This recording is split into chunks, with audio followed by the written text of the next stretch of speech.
तो अब हम पढ़ेंगे AEC 1 to 3 के लिए, NSS 2 के लिए जो भी इंपॉर्टेंट प्रैक्टिकल के क्वेश्चन है, ठीक है। तो इस पे ज्यादा ध्यान नहीं दिया तो चलेगा, मतलब लिख देना क्वेश्चन पेपर, तो इससे क्या होगा, it will be easy for you to give me marks. लेकिन AEC 1 to 4 में आपको अच्छे से पढ़ाई करना है, अच्छे से एग्जाम लिखना है, ठीक है। तो explain the importance of youth leadership, पहला क्वेश्चन है कि यूथ लीडरशिप का इंपॉर्टेंस क्या है। यूथ लीडरशिप मतलब जो यंग लोग हैं आपके जैसे, वो उनका इंपॉर्टेंस क्या है, व्हाट इज देयर इंपॉर्टेंस।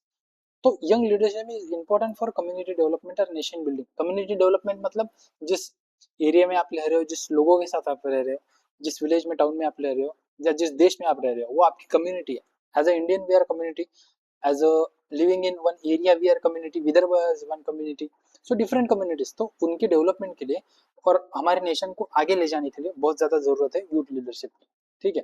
तो इंपॉर्टेंस क्या है इसका, हेल्प्स इन सोशल चेंज में, कुछ नया करने में, सोशल चेंज में, डेवलपमेंट में कम्युनिटी की मदद करता है।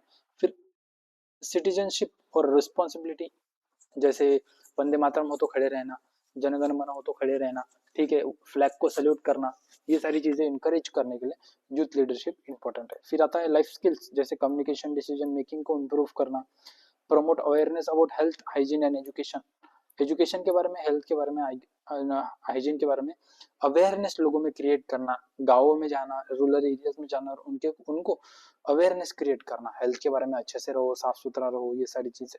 फिर आता है वॉलंटियरिज्म, खुद होकर काम करने के लिए लोगों को उत्साहित करना, एनकरेज करना, टीम वर्क के लिए एनकरेज करना एनएसएस एक्टिविटीज में। फिर आता है inspire other youth to participate in social work, अगर कोई यूथ काम कर रहा है तो उसको देख के और यूथ भी साथ में काम करने के लिए आगे आते हैं।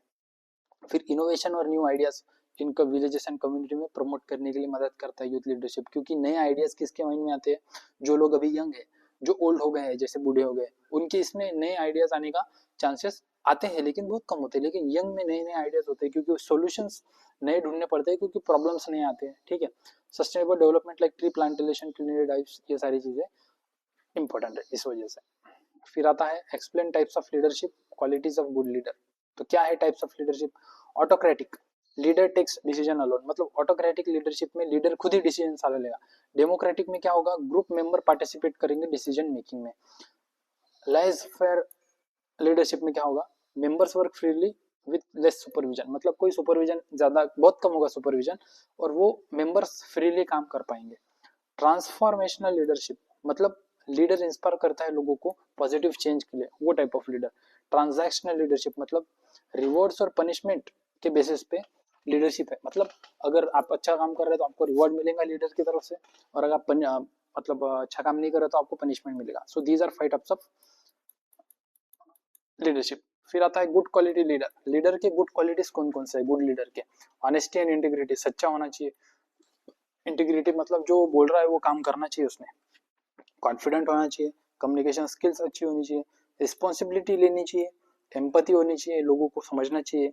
फिर आता है डिसीजन मेकिंग एबिलिटी होनी चाहिए, डिसीजन कैसे ले, हार्ड डिसीजन कैसे ले, मोटिवेशन होना चाहिए, team work, adaptability and vision होना चाहिए, नई चीजों को एक्सेप्ट करने के लिए तैयार होना चाहिए। तो ये सारी चीजें आती है।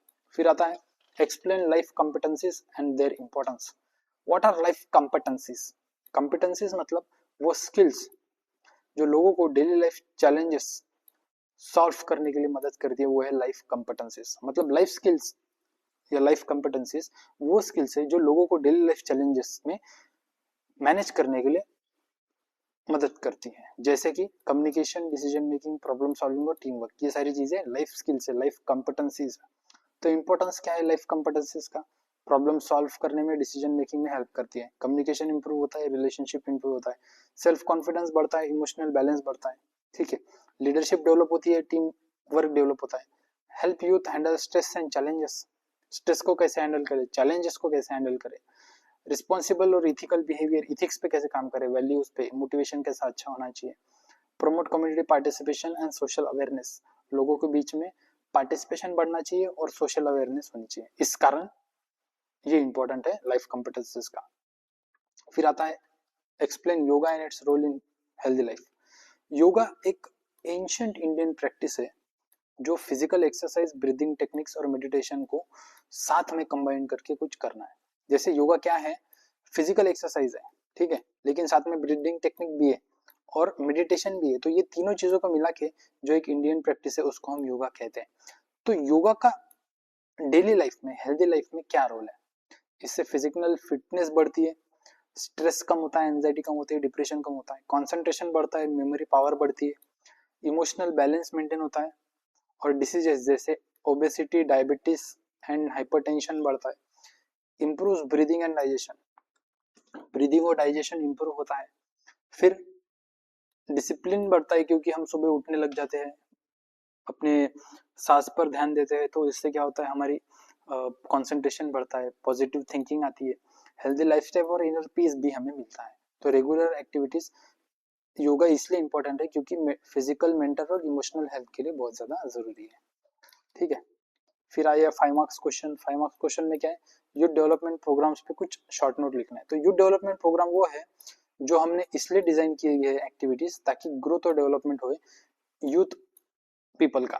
इसका ऑब्जेक्टिव क्या है, development, leadership and life skill, लोगों में लाइफ स्किल और लीडरशिप डेवलप करने के लिए, प्रमोट एजुकेशन एंड एम्प्लॉयमेंट बढ़ाने के लिए, कम्युनिटी सर्विस के लिए, और हेल्थ और वेलबींग को इम्प्रूव करने के लिए ये है।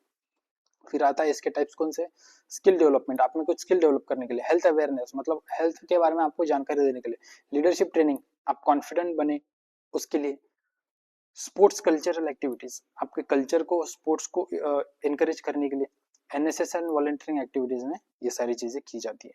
फिर आता है explain health, hygiene and sanitation, मतलब हेल्थ, हेल्थ क्या है, health is a state of physical, mental and social wellbeing, मतलब physical, mental and social wellbeing को हम अगर अच्छी है तो उसको हम हेल्थ कहते हैं। हाइजीन मतलब क्या है, maintaining cleanliness to prevent disease, जैसे हाथ धोना खाने से पहले, ब्रश करना रोज, ये सारी चीजें हाइजीन में आती है। तो हाइजीन क्या है, maintaining cleanliness to prevent diseases. Sanitation क्या है, proper disposal of waste and maintaining a clean environment, मतलब जो प्लास्टिक आपने प्लास्टिक में सेब लाए और वो प्लास्टिक कहीं भी फेंक दिया तो इससे क्या होगा, कचरा होगा, तो कचरा कहाँ डाले, डस्टबिन में, तो वो it is that is sanitation. Sanitation मतलब proper disposal of waste and maintaining a clean environment is sanitation. Importance क्या है, डिसीज प्रिवेंट होंगे, हेल्दी लिविंग हम जी सकेंगे, क्वालिटी लाइफ बढ़ेगी, क्लीन सराउंडिंग हो गया, सेफ होंगी सराउंडिंग, तो ये सारी चीजें इंपॉर्टेंट है। फिर आता है short note on HIV, AIDS and first aid. ठीक है, तो HIV एड्स क्या है, HIV एक वायरस है जो हमारे इम्यून सिस्टम, मतलब बाहर से जब कोई बीमारी या कोई कीटाणु हमारे शरीर में आता है तो उससे लड़ने के लिए जो सिस्टम हमारे बॉडी में है उसे मारने के लिए वो है इम्यून सिस्टम। तो HIV वायरस क्या करता है, हमारे इम्यून सिस्टम को डैमेज करता है। इसकी वजह से जो कीटाणु बाहर से आते हैं वो उसको, हमारी जो इम्यून सिस्टम जो पहले HIV वायरस नहीं था उसमें, लेकिन अब वो उतनी सक्षम नहीं है कि उस कीटाणु को मार सके, इस वजह से वो कीटाणु हमारे शरीर में पड़ता है और हम सर्दी खांसी से भी मर सकते हैं जब एड्स होता है। ठीक है, तो फाइनल स्टेज HIV इन्फेक्शन का एड्स है। प्रिवेंट कैसा करें, सेफ ब्लड ट्रांसफ्यूजन, तो जब हम ब्लड किसी से ले रहे हैं तो वो सेफली लेना चाहिए, safe sex practices, condoms use करने चाहिए, कॉन्ट्रासेप्टिव्स यूज करने चाहिए। ठीक है, उसके बाद में आता है शेयरिंग नीडल्स, मतलब जो ड्रग्स लेते हैं लोग वो साथ में एक ही सिरिंज से अगर उन्होंने ड्रग्स लिए तो वो एड्स वजह से फैल सकता है। फिर अवेयरनेस एंड टेस्टिंग, लोगों को अवेयर करें एड्स के बारे में, HIV के बारे में और उनकी टेस्टिंग हो। फिर आता है फर्स्ट एड। फर्स्ट एड क्या है, is an immediate care given to injured sick person before medical help arrives, मतलब अगर समझो फर्स्ट एड मतलब वो है कि इमीडिएट केयर, अभी के अभी आपको केयर देनी चाहिए। जैसे किसी का खून बह रहा है, खेल रहा था गिर गया, खून बह रहा है, तो हमारे पास वो होते हैं ना, डेटॉल होता है, फिर कुछ कापूस होता है हमारे पास, उससे हम उसकी मलहम पट्टी करते हैं, तो वो हो गया फर्स्ट एड। उसके बाद में उसको हम हॉस्पिटल ले जाते हैं, दैट इज फर्स्ट एड। इसका इंपॉर्टेंस क्या है, लाइफ बचती है, ज्यादा खून नहीं बहता तो रुक जाता है, प्रिवेंट कंडीशन फ्रॉम वर्सिंग, तो बुरा होने से हम उसको बचा सकते हैं, और टेम्पररी रिलीफ पहले के लिए मदद होती है। तो ये हो गया फर्स्ट एड। फिर अब हम करेंगे एमसीक्यूज। ठीक है, एमसीक्यूज में क्या है, तो एमसीक्यूज में है पोस्ट मिड और प्रैक्टिकल के लिए है। ठीक है, पोस्ट मिड तो नहीं होगी लेकिन प्रैक्टिकल के लिए इंपॉर्टेंट है। तो लीडरशिप क्या है, गाइडिंग पीपल, लोगों को गाइड करने के लिए लीडरशिप मदद करता है। फिर आता है हु फाउंडेड बिहेवियरिज्म। बिहेवियरिज्म किसने फाउंड किया था, वाटसन ने, वाटसन हैज फाउंडेड बिहेवियरिज्म। ठीक है, which leadership style includes group discussion, group discussion होता है डेमोक्रेटिक में। ठीक है, ऑटोक्रेटिक में लीडर खुद डिसीजन लेगा। फिर आता है विच quality is important for a good leader, good leader के लिए कौन सी क्वालिटी चाहिए, ऑनेस्टी चाहिए।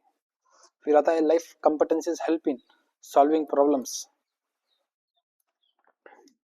फिर communication between people is called interpersonal communication, दो लोगों के बीच हो रहा है। फिर आता है NSS stand for national service scheme, which programme develops youth skill, youth skill मतलब स्किल इंडिया। स्वच्छ भारत क्लीन करने के लिए, योगा डे योगा प्रमोट करने के लिए, NHM national health mission health को प्रमोट करने के लिए। फिर आता है health means physical and mental wellbeing, दोनों, सिर्फ फिजिकल या मेंटल नहीं, फिजिकल एंड मेंटल। फिर आता है hygiene helps prevent disease, disease को रोकने के लिए मदद करता है hygiene.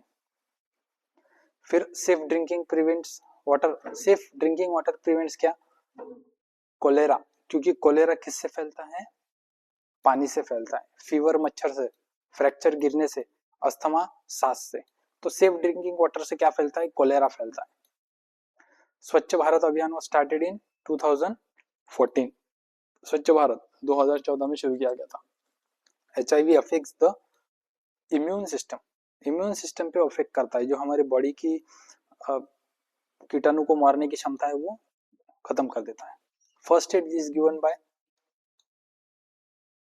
Before doctor arrest, doctor को आने से पहले जो दिया जाता है मलहम पट्टी वो है फर्स्ट एड। फिर आता है yoga started in India, of course yoga helps reduce stress, stress को कम करने में मदद करता है। फिर which yoga is related to selfless service, karma yoga is related to selfless service, तो कर्म योगा सेल्फलेस सर्विस से रिलेटेड है। फिर आता है what is water borne disease, which is water borne disease, cholera, cholera is water borne disease, अभी हमने देखा था, ठीक है। Which is important for living healthy living, exercise is important for living healthy living. बाकी जंक फूड स्मोकिंग और alcohol ये bad living के लिए मदद करते हैं। फिर आता है यूथ लीडरशिप हेल्प्स इन, किसमें मदद है, कम्युनिटी डेवलपमेंट में मदद करती है यूथ लीडरशिप। तो ये हमारा सिलेबस हो गया कंप्लीट। थैंक यू, मिलते हैं, चलो।